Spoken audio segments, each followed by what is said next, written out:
കാലടിയിൽ നിർമ്മിച്ച റെയിൽവേ സ്റ്റേഷനും റെയിൽവേ പാലവും ഉപയോഗപ്രദമാകുമെന്നാണ് കാലടിക്കാർ പ്രതീക്ഷിക്കുന്നത്. ശബരി റെയിൽവേക്കായി 15 വർഷം മുൻപേ കാലടിയിൽ റെയിൽവേ സ്റ്റേഷൻ നിർമ്മാണം പൂർത്തിയായിരുന്നു. പ്ലാറ്റ്ഫോമും ഓഫീസ് മുറികളും നിർമ്മിച്ചു.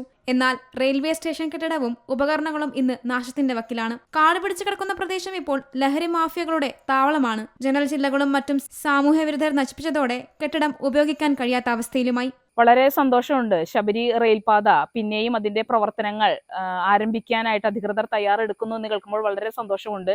കാരണം കഴിഞ്ഞ കുറേ വർഷങ്ങളായിട്ട് ഈ പ്രദേശം വിജനമാക്കപ്പെട്ടിരിക്കുകയാണ്. ഇവിടെ പദ്ധതി യാഥാർത്ഥ്യമാകുന്നതോടുകൂടി പുതിയ തൊഴിലവസരങ്ങൾ സൃഷ്ടിക്കപ്പെടും. അതുപോലെ തന്നെ പുതിയ രീതിയിലേക്ക് ഈ നാട് തന്നെ മാറും. സന്തോഷമുള്ള കാര്യം തന്നെയാണ്. അതോടുകൂടി ഇന്ന് ഈ സമൂഹം അഭിസംബോധന ചെയ്യുന്ന പല കാര്യങ്ങളും പരിഹരിക്കപ്പെടും എന്നുള്ള ഒരു സന്തോഷത്തിലാണ് വ്യക്തിപരമായി ഞാൻ. കാരണം വിജനമായ ഇടങ്ങളിലേക്ക് ലഹരി മരുന്നിന്റെ വിപണനവും വിനിമയം നടക്കപ്പെടുന്ന ഒരു പ്രദേശമായി മാറിക്കൊണ്ടിരിക്കുന്നു. അവിടേക്ക് ശബരി റെയിൽപാത യാഥാർത്ഥ്യമാകുന്നു എന്ന വാർത്ത വരുമ്പോൾ സ്വാഭാവികമായിട്ടും സന്തോഷിക്കേണ്ടത് തന്നെയാണ്. അതുപോലെ തന്നെ പൊതുനിരത്തുകൾ തീർത്തും മാറുന്ന സാഹചര്യത്തിലാണ് ഇപ്പോൾ ഞങ്ങൾ ജീവിച്ചുകൊണ്ടിരിക്കുന്നത്. കാരണം ഈ പദ്ധതി പൂർണ്ണമായും വന്നിട്ടില്ല എന്നതുകൊണ്ട് തന്നെ യാഥാർത്ഥ്യമാകുന്ന മുറയ്ക്ക് മാത്രമാണ് പൊതുഗതാഗതം അല്ലെങ്കിൽ ചില റോഡുകളുടെ പുനർനിർമ്മാണമൊക്കെ നടക്കാൻ സാധ്യതയുള്ളൂ.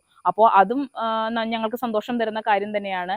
എന്തുകൊണ്ടും ശബരി റെയിൽപാതയ്ക്ക് ജീവൻ വെച്ചു എന്നുള്ളത് കാലടി പ്രദേശത്തെ സംബന്ധിച്ചിടത്തോളം ഏറ്റവും സന്തോഷകരമായ വാർത്ത തന്നെയാണ്. എത്രയും പെട്ടെന്ന് യാഥാർത്ഥ്യമാകട്ടെ എന്ന് തന്നെയാണ് ആഗ്രഹം. പെരിയാറിന് കുറുകെ ശബരി റെയിൽ പാലവും നിർമ്മിച്ചിട്ടുണ്ട്. 2017 പാലം നിർമ്മിച്ചത്. ശബരി റെയിൽ പാതയുടെ നിർമ്മാണം മുടങ്ങിയതിനാൽ 800 മീറ്ററോളം നീളമുള്ള പാലവും ഉപയോഗിക്കാതെ കിടക്കുകയാണ്. ഇത്തവണയും പതിവ് പ്രഖ്യാപനത്തിൽ മാത്രം പദ്ധതി ഒതുങ്ങരുതെന്നും നാട്ടുകാർ പറയുന്നു. എന്നാൽ പദ്ധതി യാഥാർത്ഥ്യമായാൽ നാട്ടിൽ വൻ വികസന പ്രവർത്തനങ്ങൾ ഉണ്ടാകുമെന്ന പ്രതീക്ഷ കാലടിക്കാർ കൈവിടുന്നുമില്ല. Zee Malayalam news, Kochi. പുതിയ വാർത്തകളും വിശേഷങ്ങളും ഇനി വിരൽ തുമ്പിൽ. എല്ലാ ഡിജിറ്റൽ പ്ലാറ്റ്ഫോമുകളിലും ഇപ്പോൾ സീ മലയാളം ന്യൂസ് ലഭ്യം.